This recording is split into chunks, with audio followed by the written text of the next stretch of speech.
So inexperienced landlords don't take into consideration the hidden and ongoing costs of buy-to-let property. I'm just in the heart of central London on Shaftesbury Avenue itself, and I'm just making my way back to the office, having visited a landlord who's had the property empty for several weeks.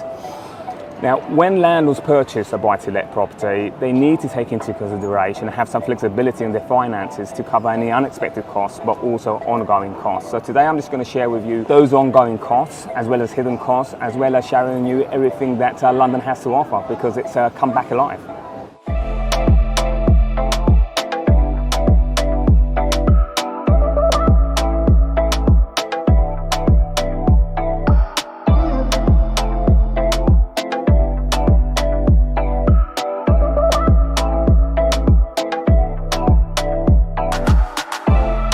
So we have left both Chinatown and Leicester Square behind us, and we're going towards Oxford Circus. We just left Carnaby Street as well, and some people saying hello there.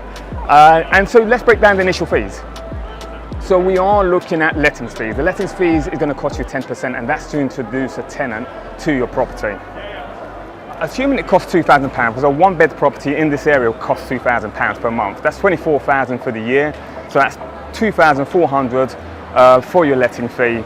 Assuming you got it the managed property as well by the same agent, it's 5%, so that's £1,200. So that's taking now £3,600 if my maths serves me correctly. And on top of that, add the VAT, that's value added tax, and that's going to take you just above £4,000. Now let's talk about insurance. As a landlord, I would definitely recommend that you take out not only building insurance, but you also take out content insurance. Bear with me, I don't want to get run over.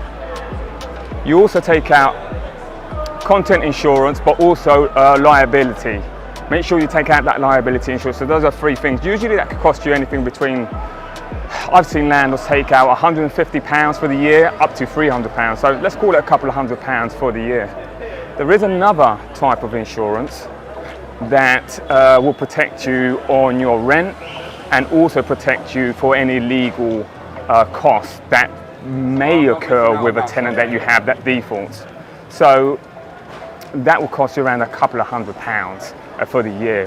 For the peace of mind that it gives you, it truly isn't that much money.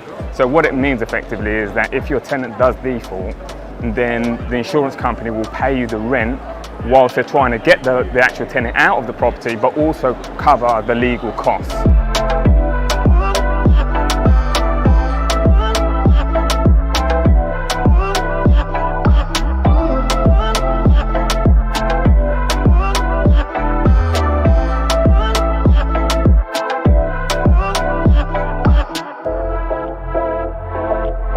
So that brings us to the tax man. So if you receive rental income, you're going to have to pay income tax on the rent that you receive. Now the level and rate that you pay is going to depend totally on that amount, but also other sources of income that you get. And if you're from overseas, a foreign buyer, that is exactly the same thing. It might change ever so slightly, but you need to speak to a tax specialist. If you want to actually find out also the cost of purchasing a property, we've done a great video for foreign investors who are looking to do a buy-to-let here in London. Feel free to have a look at that. So we're now going to look at arrears and void periods. I'm going to put that under the same bucket.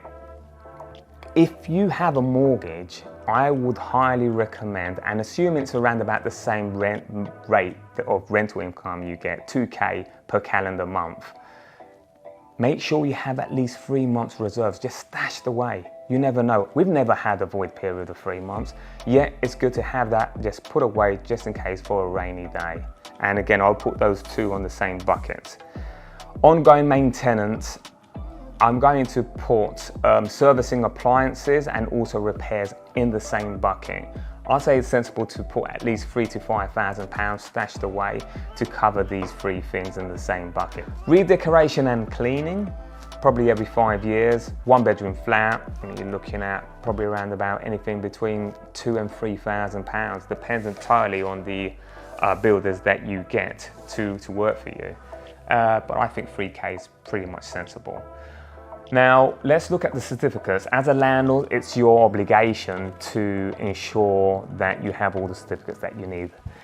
And we're going to talk about 3. There's a fantastic video that I've done recently which shares in depth of the certificates that you need as a landlord. Feel free to reach out and click on that video, and if you have any questions, give me a shout. But on the costs of those, you're looking at gas safety certificate, £80 every year. That's assuming you don't have to make any improvements. EICR, which is the electrical certificate, that is every 5 years, and that's probably around about £150 to £200, assuming no improvements. And EPC, you've got to hit a certain standard.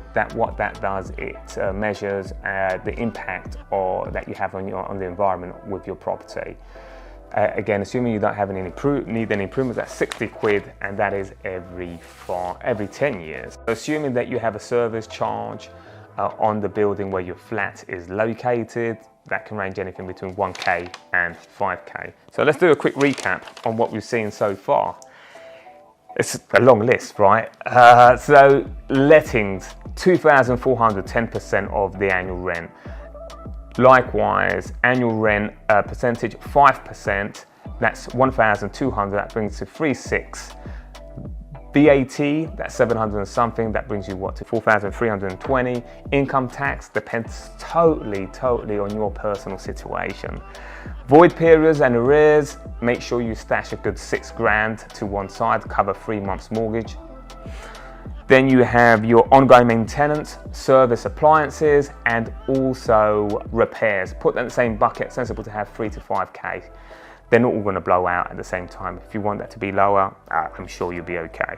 Certificates, 80 quid, gas, electric, 150 to 200, EPC 60 quid, and then you've got your service charge of 1 to 5k. I hope this is helpful. And if you're liking the information that we're shooting out on a weekly basis, feel free to subscribe. Leave me a comment if you agree or disagree. I'd be very keen to respond. And follow us on Instagram as well. Danny Valencia here, and to help you with all your investment questions, but also if you're looking to sell, we also can help you as well. Thank you.